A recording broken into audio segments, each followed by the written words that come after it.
हेमंत सोरेन की झारखंड को सौगात, सभी विश्वविद्यालय के काम हो जाएंगे आसान, क्या है तैयारी। उच्च व तकनीकी शिक्षा विभाग सहित झारखंड के सभी विश्वविद्यालयों के काम आसान करने के लिए ऑनलाइन सुविधा बहाल की जा रही है। इसके लिए उच्च व तकनीकी शिक्षा विभाग ने 6 पोर्टल तैयार किए हैं। मुख्यमंत्री हेमंत सोरेन इन 6 पोर्टलों को 28 फरवरी को प्रोजेक्ट भवन में लॉन्च करेंगे। राज्य सरकार ने झारखंड में Jharkhand student research and innovation policy 2025 भी लागू करने की तैयारी की है। पॉलिसी के निर्माण के लिए 28 फरवरी को कार्यशाला का भी आयोजन किया जाएगा। विवि के शिक्षकों व कर्मचारियों के वेतन निर्धारण का काम आसान करने के लिए पे fixation and verification system portal तैयार किया गया है। प्राइवेट विवि को अपने विवि की सारी जानकारी उपलब्ध कराने तथा राज्य में नए प्रोजेक्ट विवि खोलने के लिए ऑनलाइन सिस्टम के तहत आवेदन करने के लिए पोर्टल तैयार किया गया है। विभाग ने वित्त रहित कॉलेजों को अनुदान के लिए सारे काम पोर्टल के माध्यम से कराने का फैसला लिया है। इसके लिए भी पोर्टल तैयार किया गया है, जिसका नाम वित्त रहित कॉलेज ग्रांट पोर्टल रखा गया है।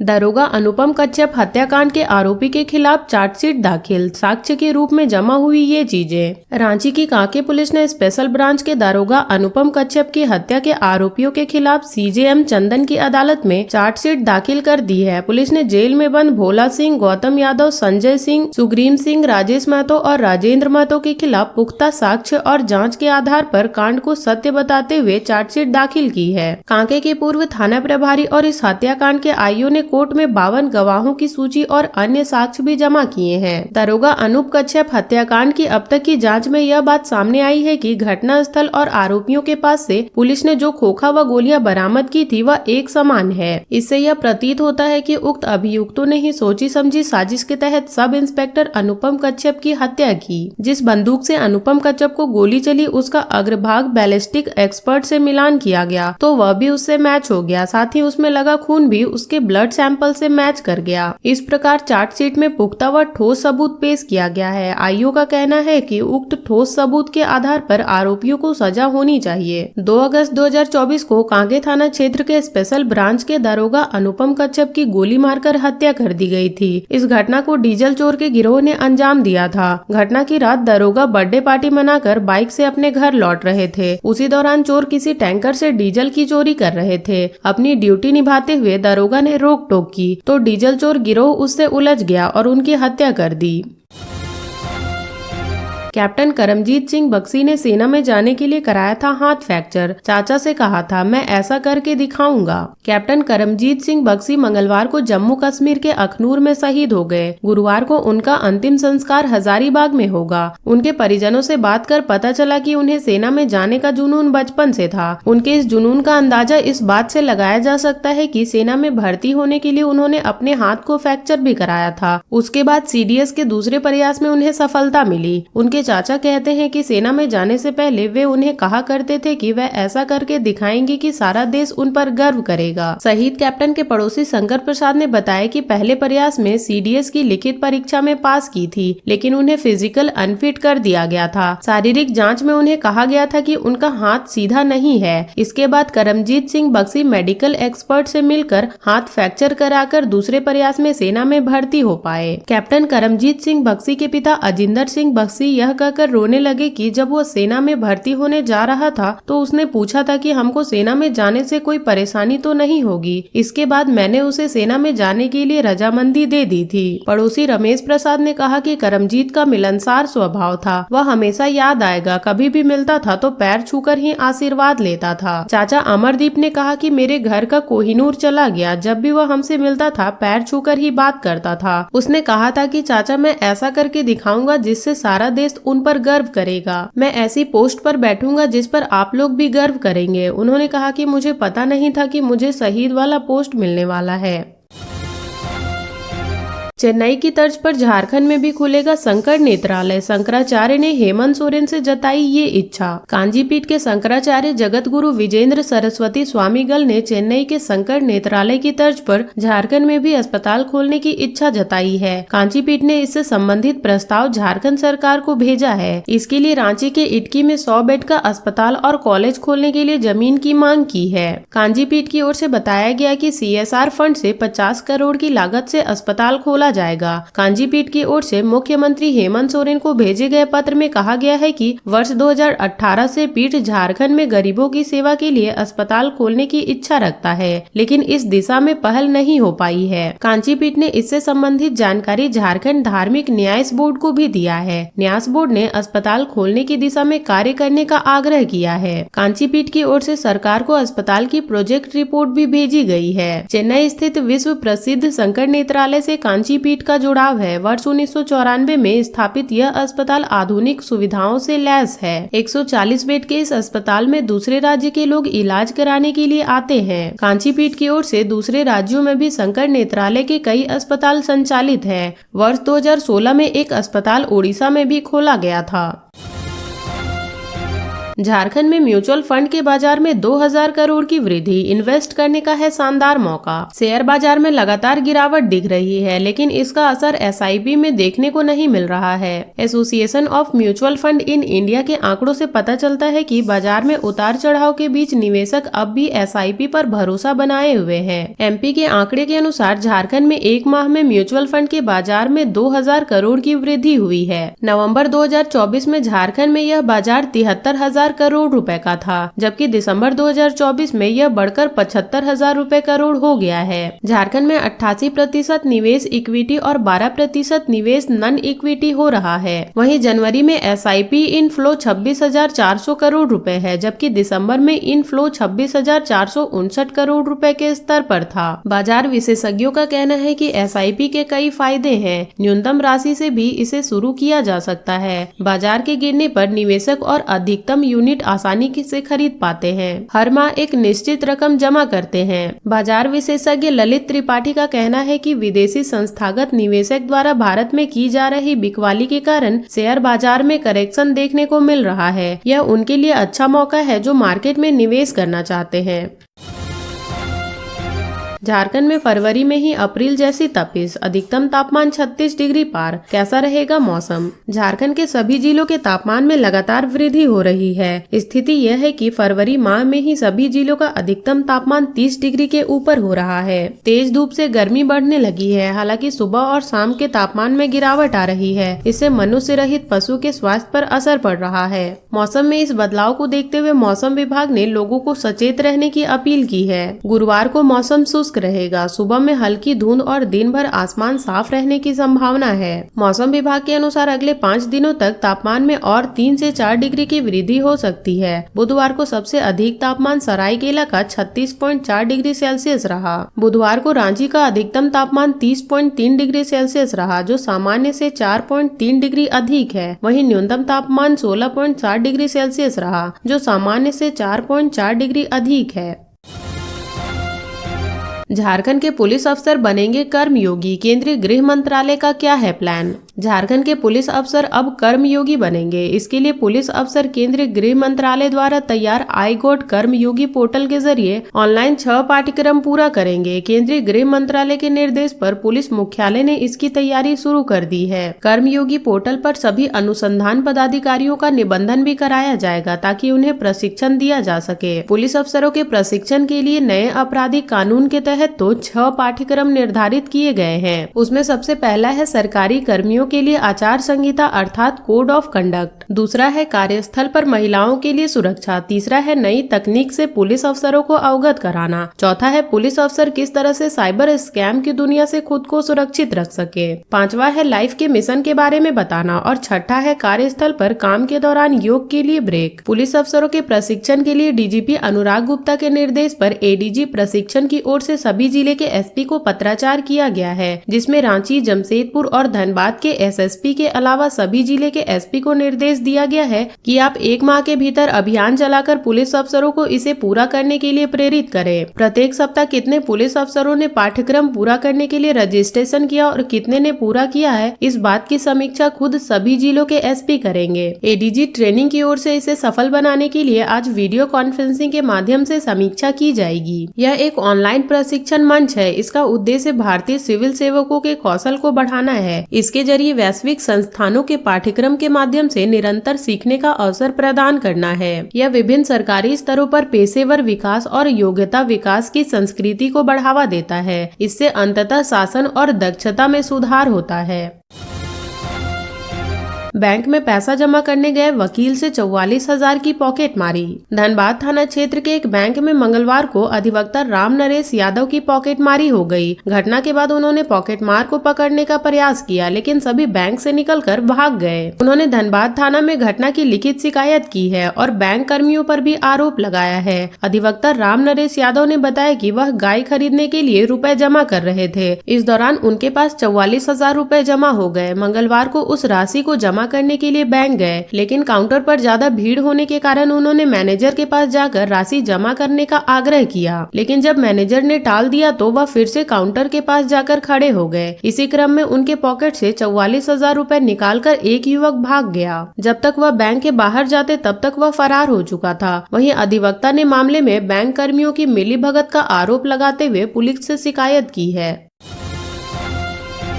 ओवरलोड फीडरों का बांटा जाएगा लोड, बनेंगे नए फीडर। झारखंड बिजली वितरण निगम लिमिटेड धनबाद डिवीजन अंतर्गत शहरी क्षेत्र के ओवरलोड फीडरों का लोड बांटने की योजना है। इसके तहत नए फीडर का निर्माण कर ओवरलोड फीडर का लोड बांटा जाएगा। इससे ओवरलोड की वजह से आने वाली बिजली संबंधित खराबी को काफी हद तक कम किया जा सकता है। गर्मी के दिनों में ओवरलोड के कारण बिजली के तारों के टूटने, ट्रांसफार्मरों में फ्यूज की खराबी आने समेत अन्य समस्याओं पर रोक लग सकती है। JBVNL के अधिकारी इस गर्मी से पहले योजना का काम पूरा करने की तैयारी में जुट गए हैं। बिजली व्यवस्था सुदृढ़ करने के लिए शुरू RDSS स्कीम के तहत फीडरों को बांटा जाएगा। JBVNL के अधिकारियों के अनुसार इस योजना का काम करने वाली एजेंसी ने फीडर संबंधित इलाकों का सर्वे कर लिया है। इसके लिए सभी चिन्हित फीडरों के समांतर नए फीडरों का निर्माण किया जाएगा। जैसे हीरापुर के नाम 2 फीडर होंगे। हीरापुर 1 और 2 के नाम से फीडरों को जाना जाएगा। योजना का काम पूरा होने से सब स्टेशनों में फीडरों की संख्या बढ़ेगी।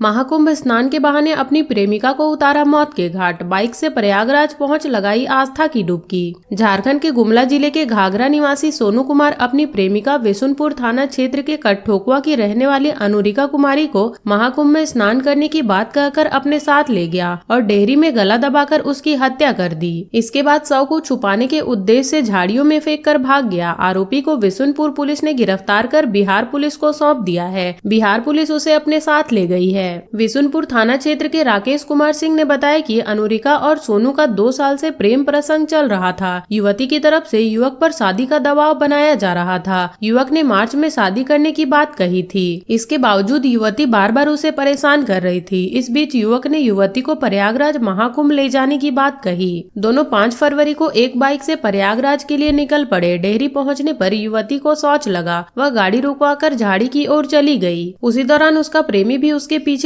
वहां पहुंचा और दुपट्टे से उसका गला दबाकर उसकी हत्या कर दी। इसके बाद उसने चाकू से उसके गर्दन पर वार किया। घटना को अंजाम देने के बाद युवक अकेला बाइक से महाकुंभ गया। यहाँ पर वह स्नान कर घर लौटा। युवती की मां ने विशुनपुर थाने में युवती की गुमशुदगी की सूचना दी। पुलिस ने युवती के प्रेमी सोनू को पूछताछ के लिए विशुनपुर थाना बुलाया, जहाँ उसने हत्या की बात कबूल कर ली। सोनू कुमार ने बताया कि वह कुरियर बॉय के रूप में काम करता था। अप्रैल 2023 में अनुरिका ने ऑनलाइन पार्सल मंगवाया था, जिसे पहुंचाने के लिए वह बानाताल गया था। यहीं एक दूसरे से दोनों की मुलाकात हुई। उसके बाद लगातार फोन पर बातचीत करने लगे और दोनों एक दूसरे के प्रेम में हो गए।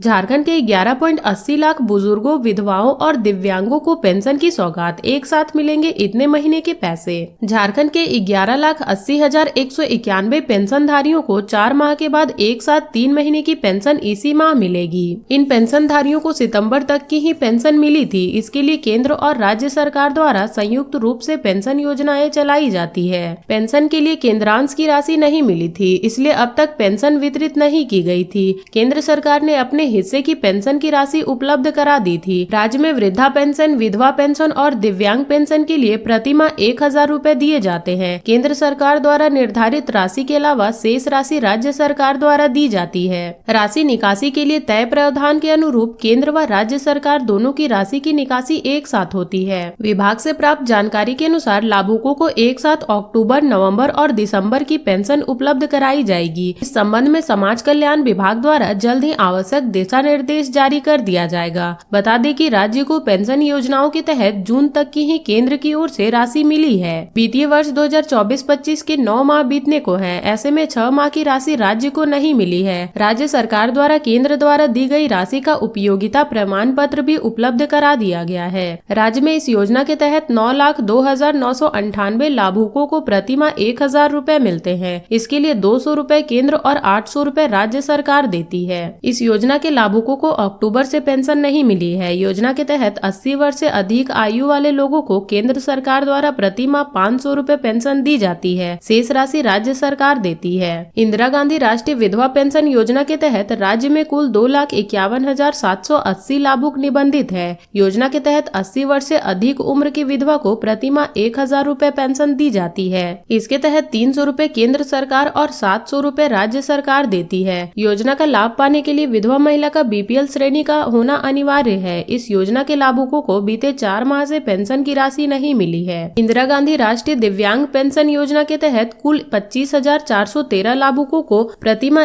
1,000 रूपए दी जाती है। इस योजना का लाभ लेने वाले लाभुकों का BPL श्रेणी का होना अनिवार्य होता है। इस योजना के लिए केंद्र सरकार 300 रूपए जबकि राज्य सरकार 700 रूपए प्रति माह देती है। दिव्यांग पेंशन योजना के लाभुकों को भी अक्टूबर से राशि नहीं मिल रही है।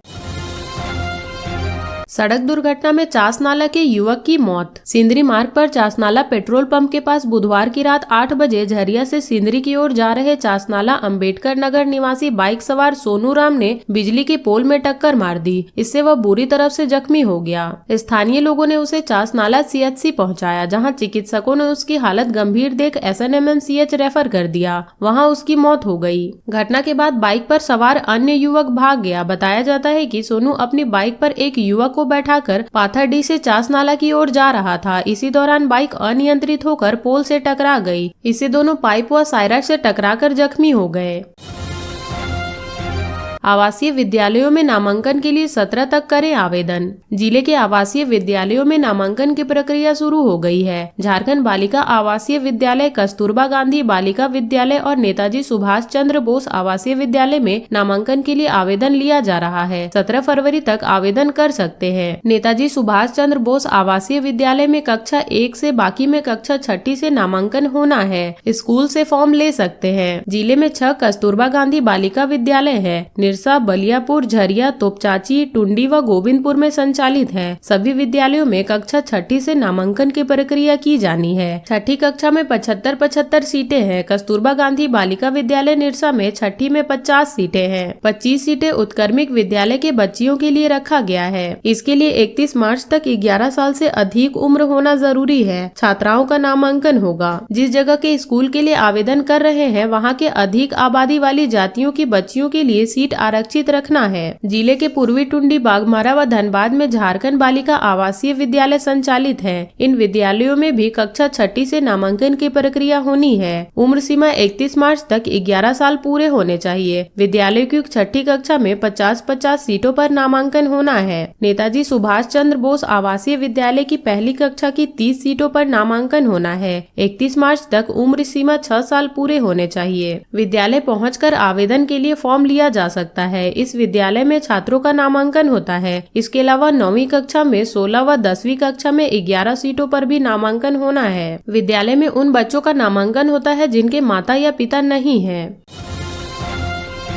टुंडी सब स्टेशन में कर्मियों को बंधक बनाकर लूटपाट। टुंडी प्रखंड मुख्यालय से सटे विद्युत सब स्टेशन में मंगलवार की रात हथियारबंद 1 दर्जन अपराधियों ने कर्मियों को बंधक बनाकर लाखों की लूटपाट की। अपराधियों ने पावर हाउस का मेन गेट का ताला तोड़कर मानव दिवस कर्मी आशुतोष कुमार जायसवाल व हेल्पर तेजलाल गोप को बंधक बना लिया। इसके बाद दोनों को तार के सहारे खाट पर बांध दिया। दोनों के मोबाइल भी छीन लिए। इसके बाद अपराधियों ने ताला तोड़कर तेजलाल गोप के टोटो की 5 बैटरी, आशुतोष का 40,000 का मोबाइल, चांदी की चेन, पावर हाउस में रखे स्क्रैप बैटरी समेत अन्य सामान लूटकर फरार हो गए। अपराधियों ने करीब 2 घंटे तक सब स्टेशन में उत्पात मचाया। अपराधी पैनल में लगी नई बैटरियां खोलने लगे। इसे डीसी सप्लाई बंद होने से सायरन बजने लगा। इससे घबराकर सभी अपराधी फरार हो गए। अपराधी वाहन लेकर सब स्टेशन पहुंचे थे और उसी से भाग गए। अपराधियों के भागने के बाद कर्मियों ने खुद को बंधन मुक्त किया। आशुतोष जायसवाल अपने घर पहुंचे और घटना की जानकारी विभागीय अधिकारियों व पुलिस को सूचना दी।